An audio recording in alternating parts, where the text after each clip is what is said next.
मेरा नाम है हरिया, मैं काम करता हूँ बहुत बढ़िया, खाता हूँ खाना और रोज गाता हूँ गाना। अरे यार, आज तो बहुत देर हो गई। इस खतरनाक जंगल को देखकर तो मेरे हाथ पैर ठंडे हो गए हैं। अगर मैं वक्त पर गांव नहीं पहुंचा तो मालिक बहुत नाराज हो जाएंगे। तभी हरिया को एक आवाज सुनाई देती है। सुनिए हरु जी। अरे, ये आवाज किसने दी?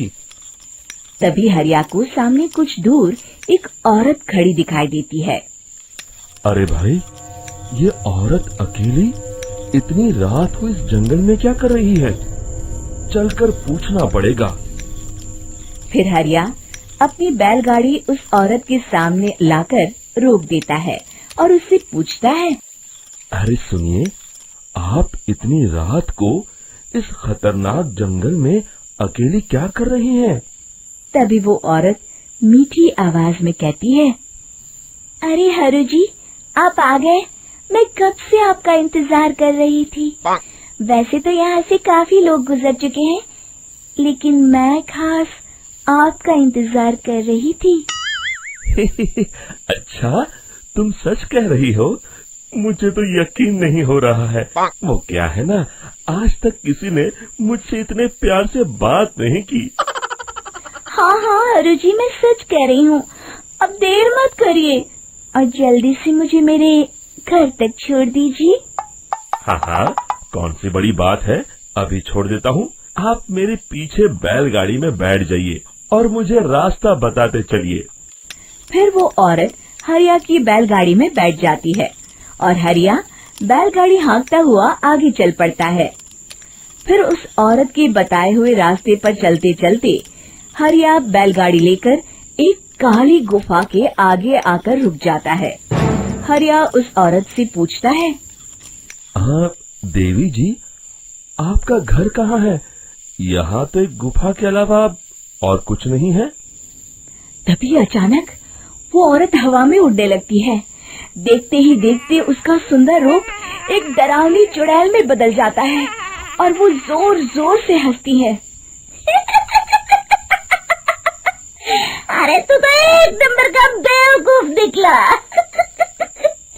तू तो बड़ी आसानी से मेरी बातों में आ गया। अरे मर गया रे, ये तो एक चुड़ैल है। हे भगवान बचा ले, ये तो बड़ी डरावनी दिखाई दे रही है। और फिर अगले ही पल हरिया की बैलगाड़ी में रखा सारा सामान हवा में उड़ता हुआ उस काली गुफा के अंदर चला जाता है और वो चुड़ैल भी उस गुफा के अंदर जाकर कहीं गायब हो जाती है। हरिया ये नजारा देख बुरी तरह घबरा और परेशान हो जाता है। अरे, ये चुड़ैल तो मेरा सारा सामान लेकर गुफा में गायब हो गई। अब क्या होगा? अगर मैं गांव खाली हाथ गया तो मालिक मेरी अच्छी खबर लेंगे। मेरी इस बात का कोई यकीन भी नहीं करेगा। फिर आखिर वही हुआ। हरिया के मालिक चंपक सेठ को हरिया की किसी भी बात पर रत्ती भर भी यकीन नहीं हुआ। चंपक सेठ को लगा हरिया झूठ बोल रहा है और उसने ही लालच में आकर सारा सामान हड़प कर लिया है।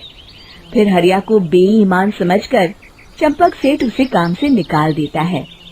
अगले दिन अपनी दुकान में परेशान बैठा चंपक सेठ गुस्से में बड़बड़ाता है। अरे, दुकान में तो सामान बिल्कुल भी नहीं है। अब मुझे ही शहर जाकर सामान लाना होगा।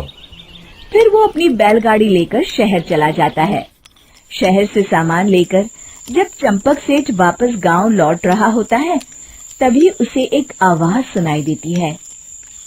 चंपक जी, ओ चंपक जी। अरे, ये तो कोई मेरा नाम लेकर मुझे पुकार रहा है। फिर उस रास्ते में वही औरत खड़ी दिखाई देती है।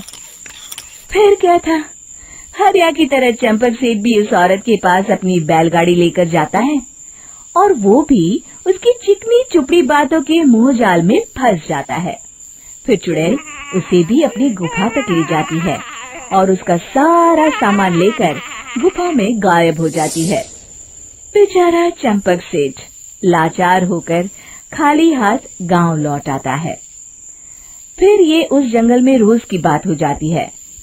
जो कोई भी शहर से कुछ लेकर गांव की तरफ लौटता, वो चुड़ैल उसे बेवकूफ बनाकर उसका सारा सामान लेकर गुफा में गायब हो जाती। एक दिन हरिया एक लकड़हारे को उसी जंगल की तरफ जाते हुए देखता है। फिर हरिया उसे रोकते हुए कहता है, अरे भाई, क्यों अपनी मौत को दावत दे रहे हो? मेरी बात मानो, आगे जंगल में मत जाओ, वहाँ एक बड़ी भयानक चुड़ैल रहती है। लकड़हारा हरिया की बातों को नजरअंदाज करते हुए कहता है, अरे भाई, मुझे पहले ही बहुत देर हो चुकी है, मुझे जाने दो भाई। शाम तक लकड़ियाँ काट कर शहर के बाजार में बेचना है। तुम अपनी ये कहानी किसी फुर्सत में बैठे इंसान को सुनाओ, मैं तो चला। इतना कहकर लकड़हारा वहाँ से आगे जंगल की तरफ चला जाता है। फिर अगले दिन गांव के मुखिया के घर के बाहर बहुत सारे लोग जमा हो जाते हैं। तभी हाथ में कुल्हाड़ी लिए खड़ा लकड़हारा कहता है, अरे मुखिया जी, अब आप ही हमें बचाइए उस जंगल वाली चुड़ैल से। हमारा सारा काम तो शहर से ही होता है। अरे मुखिया जी, उस चुड़ैल की वजह से तो मैं पूरी तरह बर्बाद हो गया हूँ। हम सबको मिलकर उस चुड़ैल का कोई इलाज करना पड़ेगा। तभी भीड़ में खड़ा वीरा कहता है, आप लोग चिंता मत करिए, कल से वो चुड़ैल किसी को नहीं लूट पाएगी।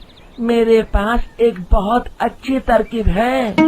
तभी चंपक सेठ उसका मजाक उड़ाते हुए कहता है, अरे तेरा नाम वीरा है तो क्या हुआ? तूने अभी उस चुड़ैल को देखा नहीं है? जाकर अपना काम कर, बड़ा आया। तब मुखिया जी कहते हैं, नहीं चंपक सेठ, मुझे लगता है हमें इस लड़के को एक मौका देना चाहिए। फिर सभी गांव वाले मुखिया जी की बातों से सहमत हो जाते हैं और वीरा शाम को एक बैलगाड़ी में कुछ सामान लादकर उस जंगल की ओर चल देता है। वीरा, ओ वीरा, कहाँ जा रहा है? तभी वीरा मुड़ के देखता है, वही चुड़ैल एक औरत के रूप में खड़ी है। अरे बहन जी, मैं आपको ही ढूंढ रहा था। देखिए, मैं आपके लिए क्या लाया हूँ। हैं? अरे वाह, तो खुद मेरे लिए इतना सामान लाया है। तू ही अकेला गांव में समझदार है। जरा देखो, मैं भी खोल के, बड़े भूख लगी है। जैसे ही चुड़ैल उस सामान पर से कपड़ा हटाती है, एक भगवान शिव की तेज रोशनी उसके अंदर मूर्ति से निकलती है और चुड़ैल अपने असली रूप में आकर जलने लगती है। अरे मैं जल रही हूँ, बचाओ! बचाओ! ओम नमः शिवाय, मर गई मैं! देखते ही देखते वो चुड़ैल राख के साथ उड़ जाती है और सभी गांव वाले भी वहां जाते हैं। शिक्षा बुराई पे सदा अच्छाई की ही जीत होती है।